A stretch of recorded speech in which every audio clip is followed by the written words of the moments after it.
नमस्ते पेरेंट्स, आपने सही पढ़ा है। Poor parents and rich parent.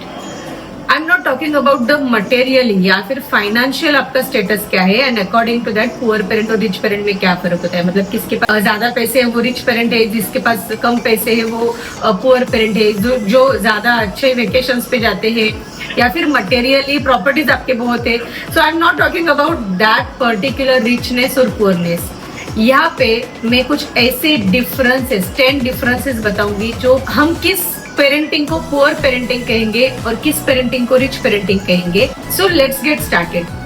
सो सबसे पहला पॉइंट है, पुअर पेरेंट्स क्या करते हैं, अपने बच्चों का बार बार कंपैरिजन करते रहते हैं खुद के दूसरे बच्चे के साथ, उसके फ्रेंड्स के साथ, पेरेंट्स के फ्रेंड्स के बच्चों के साथ। मतलब इसने देख कितने अच्छे मार्क्स लाए और तेरे मार्क्स कम, उसने कैसे परफॉर्म किया, do like him, do like her, उसके जैसा कर, उसने कैसे किया। सो पुअर पेरेंट्स जो होते हैं वो बच्चे को डायरेक्टली कंपेयर करते हैं और इस कंपैरिजन में बच्चे को इंफीरियर फील करवाते हैं।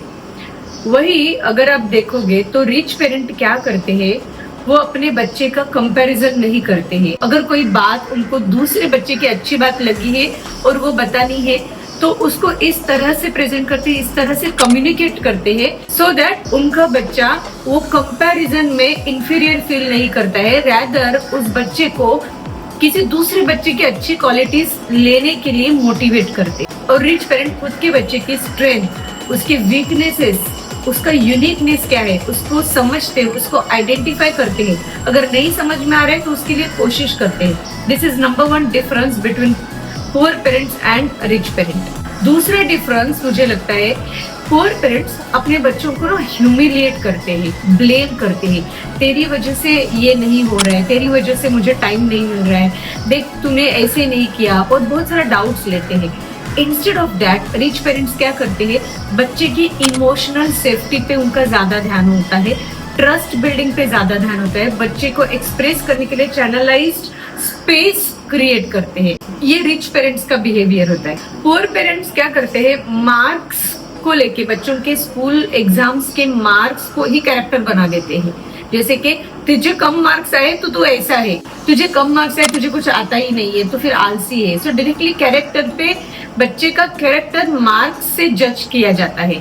बट रिच पेरेंट ऐसा नहीं करते।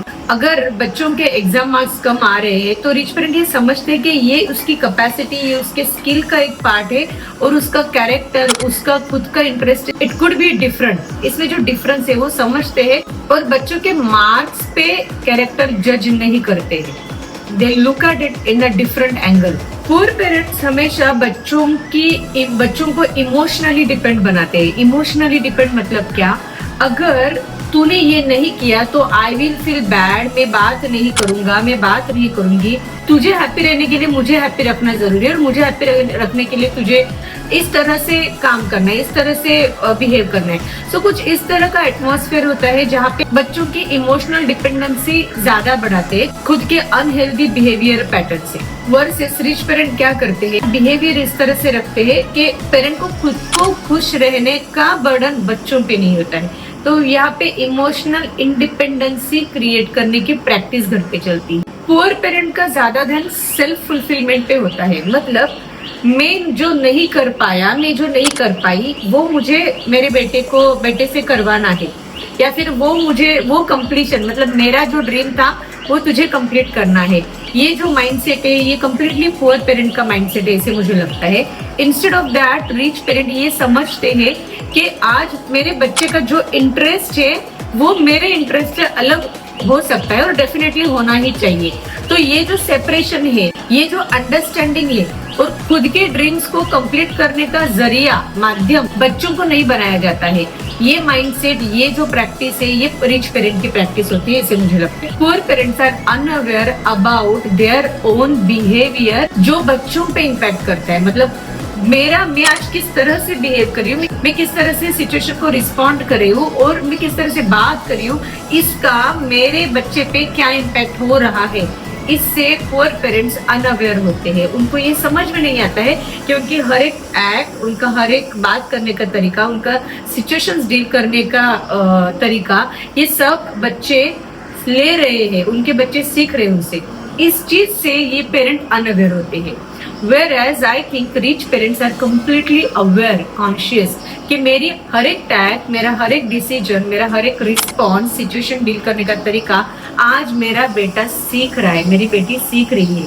सो इसके लिए मुझे मैं क्या बोल रही हूँ घर पे किस तरह से बिहेव कर रही हूँ, मेरे फैमिली मेंबर्स के साथ मेरा रिलेशन कैसे है, ये सब बातों से रिच पेरेंट अवेयर होते हैं, they take a conscious actions. Poor parent mostly ज्यादा करके बातों में कंडीशंस डालते हैं। बच्चे जैसे है, उनका बिहेवियर जैसा है, उसका एक्सेप्टेंस कम होता है। ये ऐसे होना चाहिए था, ये ऐसे चाहिए, इस पे उनका ज्यादा फोकस होता है। और कुछ भी बात करनी है तो वहाँ पे कंडीशन ज्यादा होते हैं। तू ये कर, मैं तुझे ये दूंगी, तू ऐसे कर, नहीं तो ये नहीं मिलेगा। So that conditional acceptance is there in poor parenting style, but rich parenting style में बच्चों को पहले एज इट इज एक्सेप्ट किया जाता है, उनके साथ कनेक्शन बिल्ड किया जाता है। आगे जाके जो भी बदलाव करने हैं, जो भी चेंजेस लाने हैं, जो भी डिसिप्लिन लाना है वो लाया जाता है। बट वो डिसिप्लिन लाने के लिए कोई ह्यूमिलिएशन नहीं होता है, सोचे समझे स्ट्रेटेजिकल तरीके से किया जाता है। सो रिच पेरेंटिंग स्टाइल में एक्सेप्टेंस होता है विदाउट एनी कंडीशन, कनेक्शन होता है और उसके बाद जो भी बदलाव लाने, चेंजेस लाने, डिसिप्लिन लाने, वो सब किया जाता है। पुअर पेरेंटिंग स्टाइल में ऐसे पेरेंट्स के घर में, फैमिली में there is no emotional regulation methods. मतलब अगर गुस्सा आया तो गुस्सा कर दिया, एग्रेशन फील हुआ कर दिया, ये गुस्सा कर रहा है, वो गुस्सा कर रहा है। एंड इमोशंस को एक्सप्रेस करने की कुछ रूल्स नहीं होते हैं, कुछ तरीका नहीं होता है, कभी भी कुछ भी मन में आया किया जाता है। बट यही रिच पेरेंटिंग में इमोशंस एक्सप्रेस करने के लिए कुछ तो रूल्स है। अगर बच्चा टैंट्रम भी कर रहा है, एग्रेशन भी दिखा रहा है, तो भी पेरेंट्स उसको प्रॉपरली हैंडल करते हैं। Parents don't throw their own anger या फिर उनका इमोशनल डिस्टर्बेंस थ्रो नहीं करते हैं। वो क्या करते हैं, बच्चे को ट्रेन करते हैं उसके इमोशंस रेगुलेट करने के लिए, चैनलाइज करने के लिए। That is also the major difference between the poor parenting and rich parenting. Another difference I feel कि कॉन्वर्सेशंस जो होते हैं पुअर पेरेंटिंग स्टाइल में, वो कॉन्वर्सेशंस बहुत ही इंस्ट्रक्शनल होते हैं। Do this, don't do this, ये किया क्या, वो किया क्या, एंड कंप्लेनिंग, ब्लेमिंग, मतलब हेल्दी कॉन्वर्सेशंस नहीं होते हैं। वर्सेस रिच पेरेंटिंग में कॉन्वर्सेशंस बहुत हेल्दी होते हैं, जैसे कि स्टोरी शेयर करना, खुद के एक्सपीरियंसेस शेयर करना, डिस्कशंस करना, किसी टॉपिक पे बात करना, एक्सप्लोर करना। एंड अगर डिफरेंसेस ऑफ ओपिनियंस भी है तो भी वो डिफरेंसेस ऑफ ओपिनियंस को एक प्रॉपर वे में हैंडल करना, ये रिच पेरेंटिंग का स्टाइल है। And the last I feel poor parenting style में पेरेंट्स को लगता है अगर मुझे मेरे बच्चे को अच्छा बनाना है तो मुझे उसको ही सिखाना पड़ेगा, उसको ही हर एक क्लास में एनरोल करना पड़ेगा। बट रिच पेरेंट अंडरस्टैंड अगर मुझे मेरे बेटे का फ्यूचर, अगर मुझे मेरे बच्चे का फ्यूचर अच्छा बनना है तो मुझे बेटर पेरेंटिंग स्टाइल्स अडॉप्ट करने पड़ेंगे। मुझे एज अ पेरेंट भी टाइम टू टाइम इवॉल्व होना पड़ेगा, चेंज होते रहना पड़ेगा और मुझे खुद पे भी काम करना जरूरी है। ये अंडरस्टैंडिंग, ये अवेयरनेस रिच पेरेंटिंग में होता है। Parents, now you tell me, ये जो सब डिफरेंस है इसमें आप पैसे से कितने रिच हो और पैसे से कितने पुअर हो, इसका कोई कनेक्शन नहीं है। It is purely you as a parent, आपका पेरेंटिंग आप किस तरह से कर रहे हो। आपके पेरेंटिंग स्टाइल में आपको ज्यादा पुअर पेरेंटिंग दिख रहा है या रिच पेरेंटिंग दिख रहा है? अगर रिच पेरेंटिंग दिख रहा है, एक्सीलेंट। अगर नहीं दिख रहा है, be aware and start changing your behavior, start changing your conversations.